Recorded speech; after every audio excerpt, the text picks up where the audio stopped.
Hello and welcome. I'm Hilary Janal, and today I'd like to talk to you about one of the realms of the Legends universe, specifically the realm of Morian. Morian is a good place to start in these because it's very, very young. It is one of the younger realms in the Legends universe, which means that it doesn't have nearly as much history or context as us for us to dig through. So I figured I would start here. It's possible that one day I may come back and try to do this a little bit better structured, but I really just want to dive into it today and see where we go from there. So, the realm of Morian is. I suppose we should start of where it kind of is at the moment.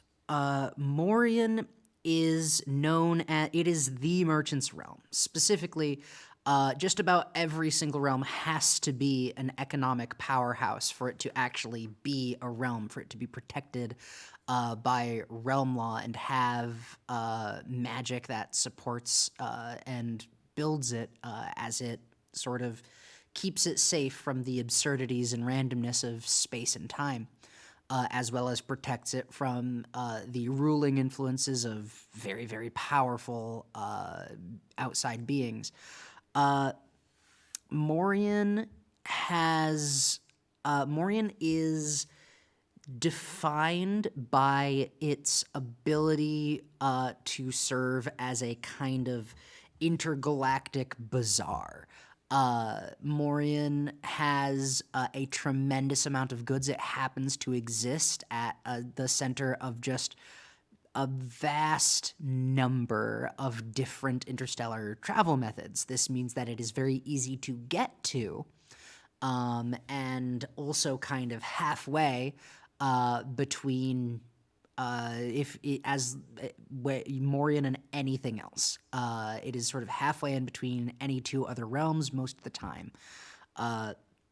It is not the only trade empire, but it is one of the more sort of diplomatically neutral ones. Morian is a place that sort of shakes hands with a lot of realms. It doesn't have enough history to get really, really bogged down in anything. The only realm it should particularly hate has changed enough that they have an incredibly close partnership, meaning Morian is a very just attractive place. It's a diplomatically stable place to go hawk your wares or try and sort of get anything else you need.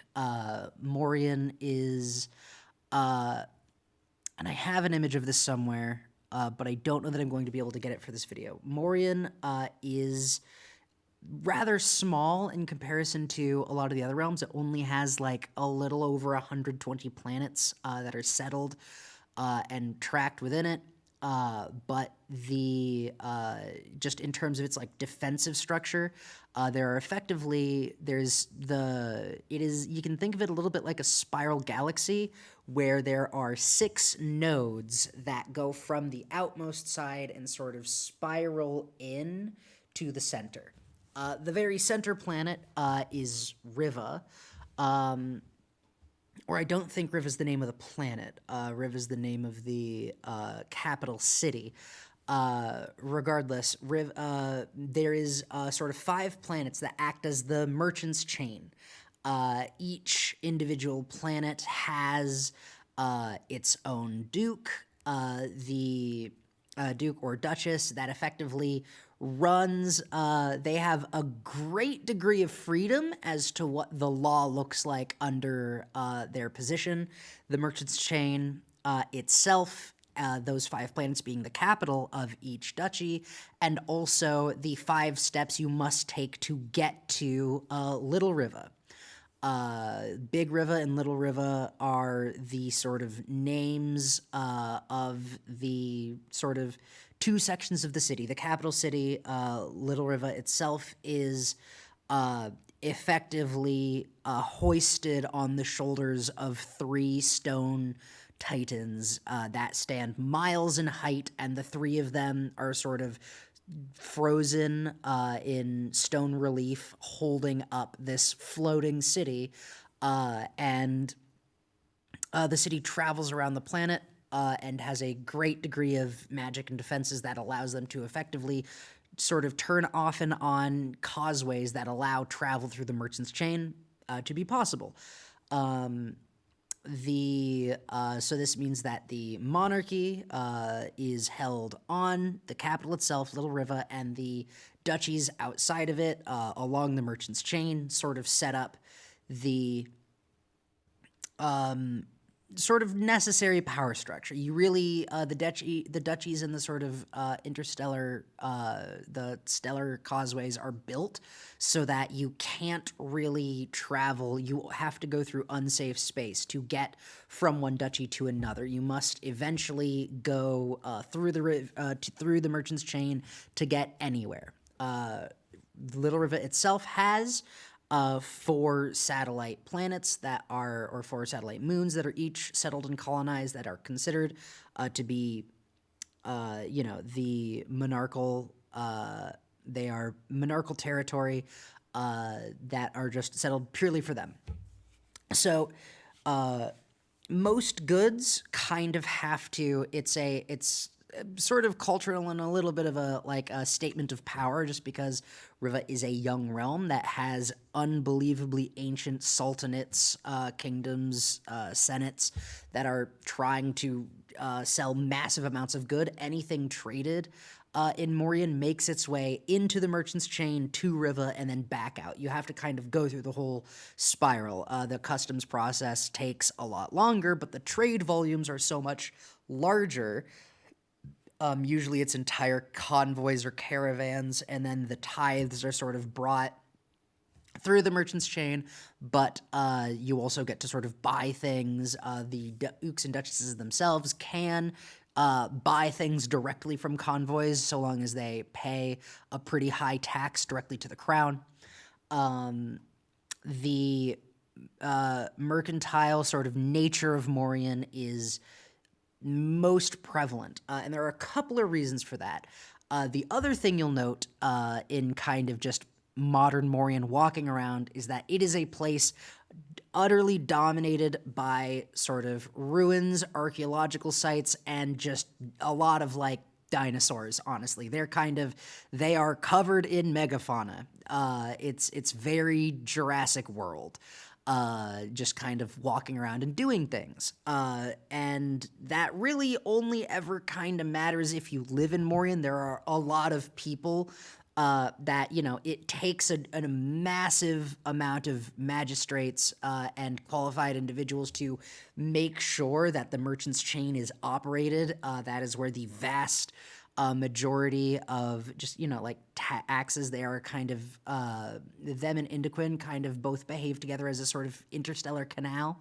And they, take a little bit off the top for all of those trade volumes, but also Morian itself is the source of one of the most, it sort of has its own trade good that is unbelievably required in the sort of modern Legends universe, which is that they have ancient technologies. They have relics that sort of skip the idea of time zones. Now, I've talked about time zones in a previous video. Eventually, I'll get around to making sure that there's a card wherever I'm going to put a card. That is so that you can go check on that, but that is a necessary piece of context moving forward.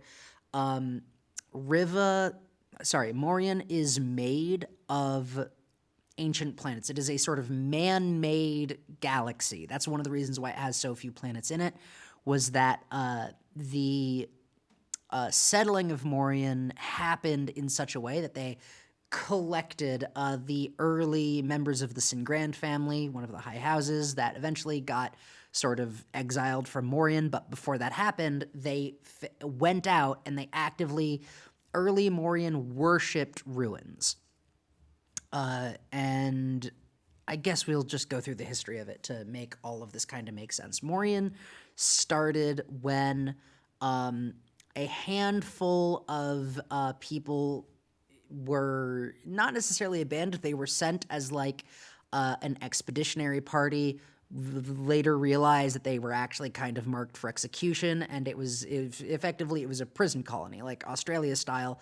But the number of ships were so massive that they were effectively just kind of shoved into space and told to go settle somewhere for the crown. They had a supply line. At some point, someone dropped the dime, and they realized, like, oh, we're kind of out here to die. This is a way to get for Revolin and Vanthier to kind of get rid of some of their dissidents, people that they don't like. And specifically that the people that were sort of part of these prison convoys tried to reach out to their gods to try and find assistance, where they found none. The gods refused to help them. These people had been abandoned in such a way that the gods themselves were like, we are going to cut and run. We don't want these people. It is not a smart idea for us to hold on to these followers. We want to sort of reshape our image. There also happened to be, this was around the time where like modern gods were starting to appear. So this was after the wars with Araun and Morlin. Oh my goodness, the son of the god of winter, who effectively invented modern gods, did it by trying to get people free of some of the people that have been kind of thrown on these ships. They were like higher up types, nobility, and other such things that you really couldn't just exile. There was no pretty way for the nations at the time to go through a process that was going to get rid of these people. So they gave them what on paper looked like a promotion, but was actually just, you were all going to go die. Then they tried praying to the gods. The gods, were trying to save people from them, so that didn't work out well. And that built in a deep-seated hatred of sort of what that was. Now, this expedition very kind of reasonably failed, but their descendants had kind of different ideas. Their descendants didn't have the baggage of sort of they were being punished for the sins of the father, something that they didn't do. But what they did know was that like the systems around them had utterly failed them. That this was a place where the crown, the papacy, and the like theocracies, the literal gods whose job it is to watch over these people in return for power, all failed them and didn't want to help them. And they basically decided that they were going to survive independently or not at all. So they just sort of took what food they had. They cut off their own supply line. They cut themselves free of any influence of anyone around them, and they journeyed out into space until they found what would eventually be Little Riva. They found they just wound up on a jungle world trying to restock on supplies, were nearly eaten by dinosaurs several times, wandered into an ancient sanctuary, and in it they found the coffin of an ancient druid, a legend named it's an Irish name, but the name is Rifa. It's where they got the name Riva from. Beset on all sides by sort of ancient golems and powers trying to keep these long since dead, these ancient civilizations that have long since just utterly been wiped from the world. They resurrected Rifa. Rifa saved them and reactivated the castle, levitating it into the air, and then decided to help these people. And so sort of put himself in a position of service to these people. One of them in particular was decided to be the monarch, the king of Morian. Over time, things would start to happen. They just, worshipped ruins. They said that, like, we will take up the torch of all these other places that have been abandoned. And so the early members of the Singran family, which it's a whole thing, the Singran family, they're one of the high houses currently, one of the 12 most powerful houses in the universe. They're not necessarily affiliated with the government. They mostly are. They live in the Empire now because, of course, they do. All the high houses live in the Empire. It's just the best place to live. But they effectively are a bunch of wizards that become dragons and then wanted to hoard ancient ruins. So they're dragons that go across the cosmos until they find planets they like, and then they tow those planets into territory they control. the early members of the Sin Grand family did this to just seek out ruins and add them all to a collection, basically made a collection of planets in space that had old stuff on them. So this means a couple of things. This means that in terms of geography, they're building a lot of their homes in ancient ruins that they don't understand the magic of. They don't really have. Archaeology is obviously a massive thing in Morian, especially early Morian. They wanted to know, what is this thing? How does it work? Little Riva itself is a giant flying castle that they didn't fully understand what it was capable of, and Rifa had to teach them, like, okay, I'm a druid, this is for defense, like we originally were fighting massive hordes of soulless monsters that wanted to see what happened when you killed a civilization, so we tried stopping them, but they pulled up old ruins of the Forg, the Vorag. They even found Gisani and Siderene, a lot of sort of these ancient races that have either died out or literally evolved out and just changed. Those races no longer exist, just kind of on a genetic drift level. Or places that were abandoned, or things that died in the Anaheim Wars, or the apocalypses, just civilizations that had died. They gathered up these ruins and then immediately kind of had to solve the problem of, what do we do with any of this? Early Morian struggled a lot. Their ancient enemies, Revalan, the people that had kind of kicked them out, or one of the two, ended up actually kind of coming to their aid. Enough time, literally thousands of years had gone by, and Revalan has always been adaptable. Revalan is always okay with turning yesterday's enemy into tomorrow's friend. So Revalan kind of saw the geographic position of Morian as useful, and they saw an opportunity to outsource, especially a lot of their expeditionary capabilities. They had a lot of, you need to fix your ships. Decca was in a different place back then. You need to fix your starships. You need to buy maps. Revalan needed a buyer for all of the magic items it was constantly producing. And hey, here's a bunch of people that are constantly fighting megafauna many times larger and stronger than them, that are refusing the help of gods on principle. They only want to do it with the strength of their own arm. Well, that's a great buyer for you. So Revalan kind of invested in Morian's industry in a mostly charitable way. They literally built enough industry in Morian for Morian to grow an economy that could buy things from Revalan. They took the very, very long economic view, and Morian never really forgot that. The problems in Morian kind of start when Morian grows a little bit too big to govern itself. The Merchant's Chain eventually develops each of the 5 planets. It was originally a defensive measure.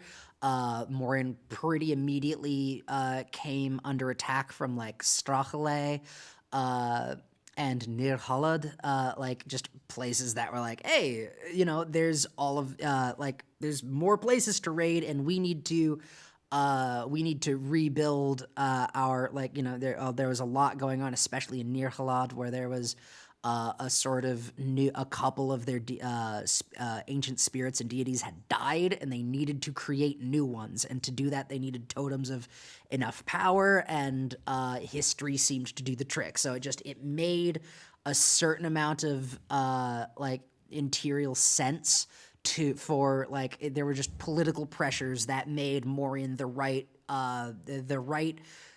target for an attack. It wasn't necessarily their own fault. Strachele was just kind of being Strachele. They were very let's see if you can, we are interested to see if you can survive without gods. Show us what it looks like when you try. But Nirhalad sort of wanted things from them that Morian was unwilling to give up, and that kind of entrenched a lot of Morian's beliefs around no, these ruins are ours and they're important.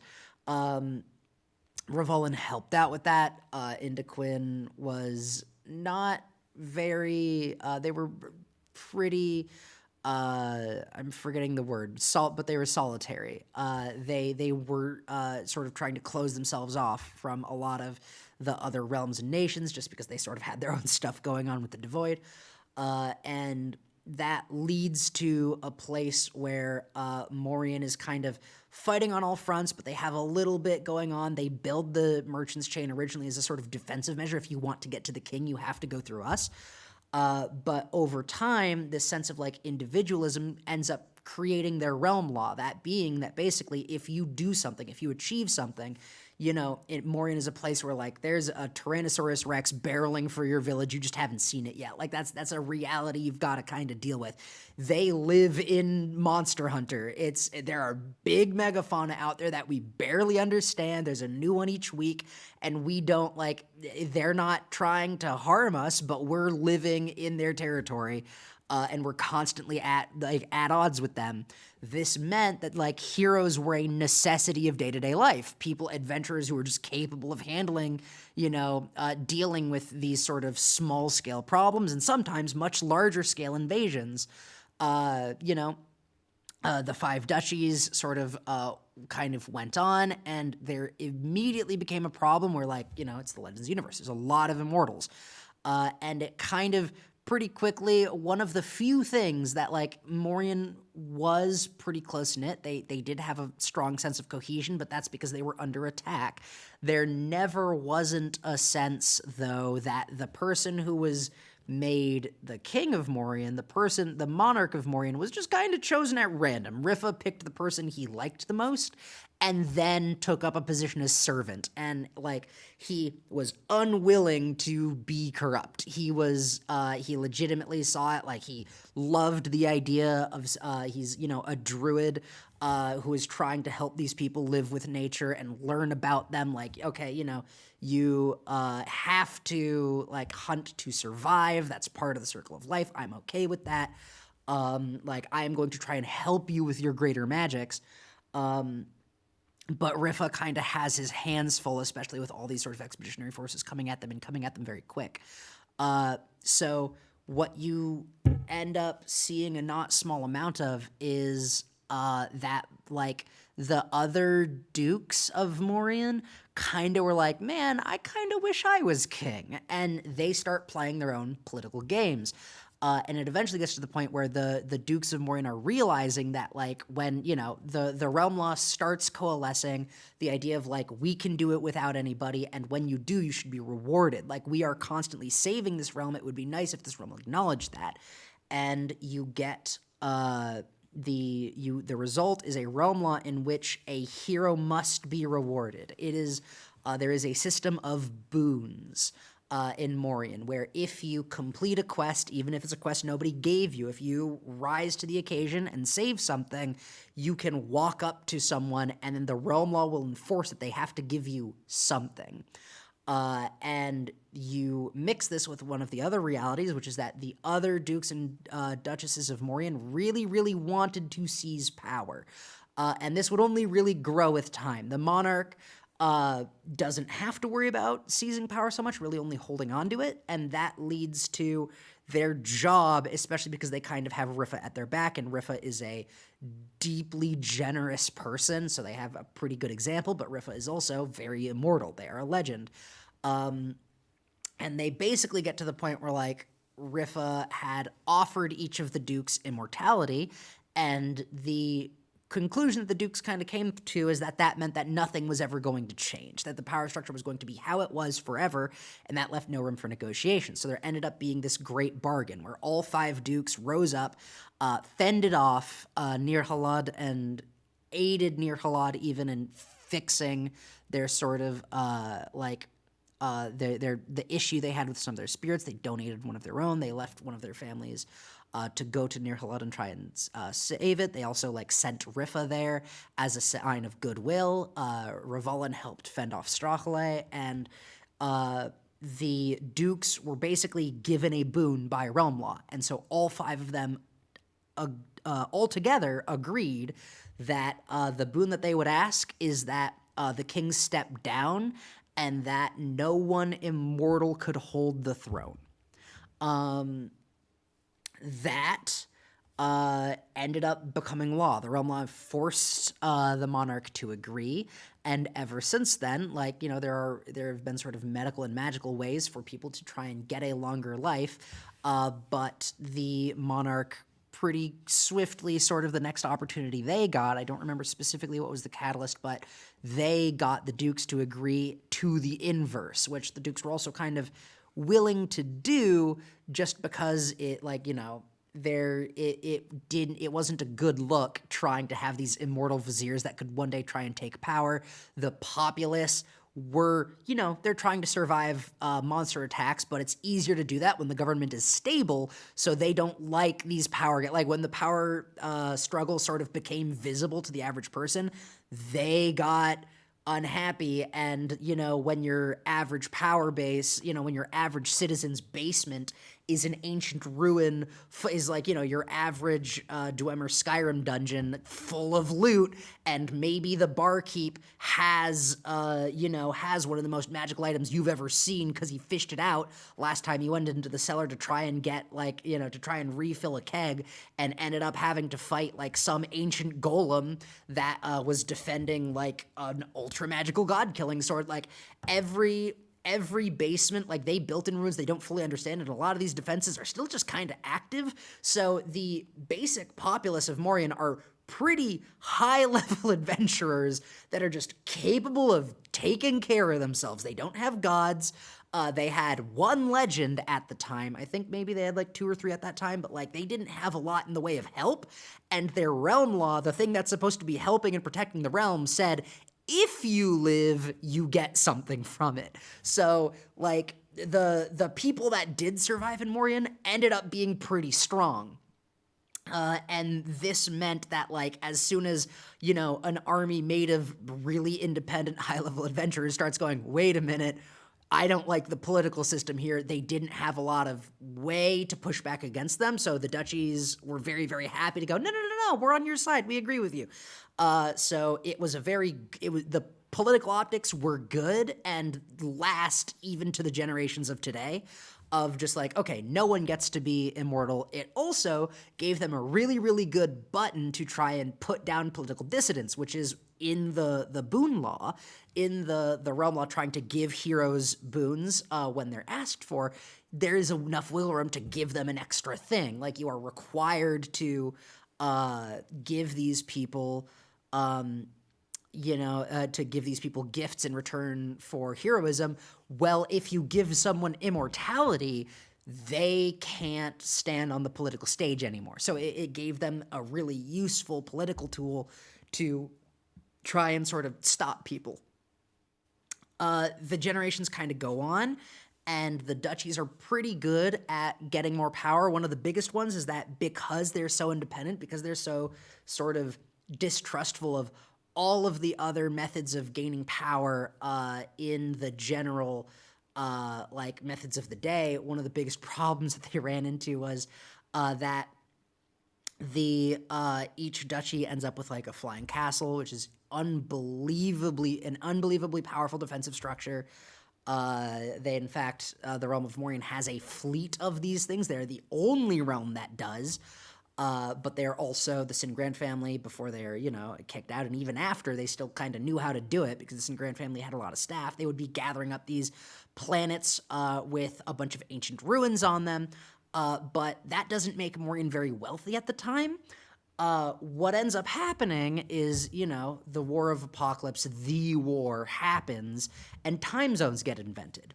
And pretty quickly, Morian figures out that there is a sort of loophole, that anything that was built, like, the idea of time zones was that they had to go back through the eternity clock and find anything that, like, a piece of time unbroken enough that even if it was in the past, you could stitch it together like a quilt to make something that was workable just to keep the clocks ticking. Like, that was how rough it was, and they really didn't think, Lendolin didn't think too hard about what she was doing when she was knitting it together. She just wanted to, get time started again. She wanted to literally jumpstart the whole universe working.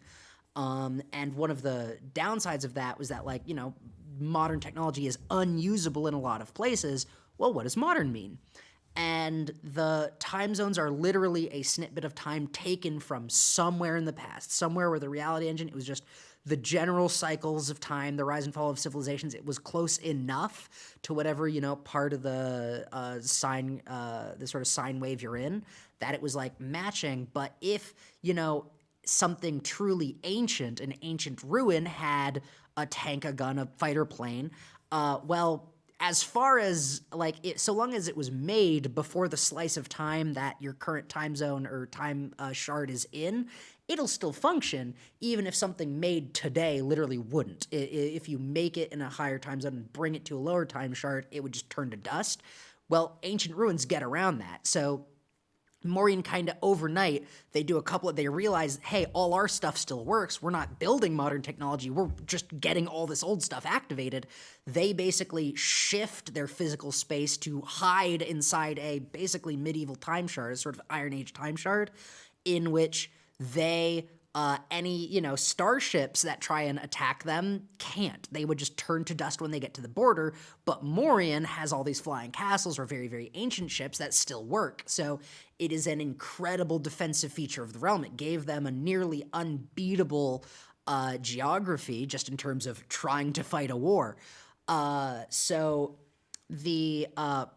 the thing is that Morian is literally made of ruins. They have hundreds of planets, some of which aren't even habitable, but they got them into their territories, their territorial space, just because it had ruins on it. They, the atmosphere was poison, but if we send people in suits, maybe they can get good loot out of it. That was something that Morian was doing just for the love of the game and love of anthropology and the worship of sort of ancient civilizations that could grow to this height rather than before the gods even existed, because they just hate gods.